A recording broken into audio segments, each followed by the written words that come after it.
Ida Susanti alias Yuni, pemilik salah satu lembaga pelatihan kerja di Kecamatan Seririt, kini berurusan dengan hukum lantaran memperkerjakan anak didiknya di salah satu resort di Sri Lanka sebagai terapis plus-plus.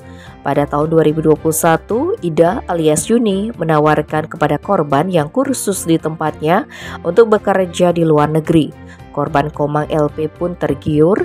Ia juga ingin bekerja ke luar negeri seperti beberapa rekannya yang sudah bekerja di Rusia hingga Sri Lanka. Awalnya Ida menjanjikan keberangkatan ke Rusia. Korban pun telah membayar uang muka sebesar 5 juta rupiah. Namun harapan itu terhenti lantaran minim peserta. Korban tidak jadi berangkat dan uang muka dikembalikan. Tak berselang lama, Ida Susanti mendapat tawaran dari salah seorang kenalannya, Putu Suli. Ia mengabarkan kepada Ida bahwa bosnya yang bernama Muhammad Sheikh Hanifa mencari tenaga spa. Bukan hanya spa, Sheikh yang bekerja bersama Nur Hayati Hendrayani alias Rara itu menyediakan jasa plus-plus. Kendati mengetahui hal itu, Ida tetap menawarkan pekerjaan tersebut kepada Komang LP. Ida alias Yuni menawarkan gaji sebesar 500 US dollar kepada korban dan membayar biaya pemberangkatan senilai 21 juta rupiah.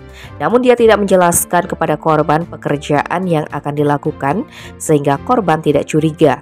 Saat tiba di Sri Lanka, korban lantas ditawarkan untuk melayani tamu berhubungan badan jika ingin mendapatkan penghasilan lebih.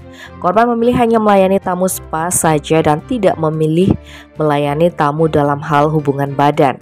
Setelah 2 minggu bekerja, korban berhasil melarikan diri dan telah kembali ke Indonesia tanggal 3 November 2021. Selama berada di Sri Lanka, saksi korban mengalami eksploitasi dan ancaman psikis akibat dipekerjakan di tempat spa terapis plus-plus.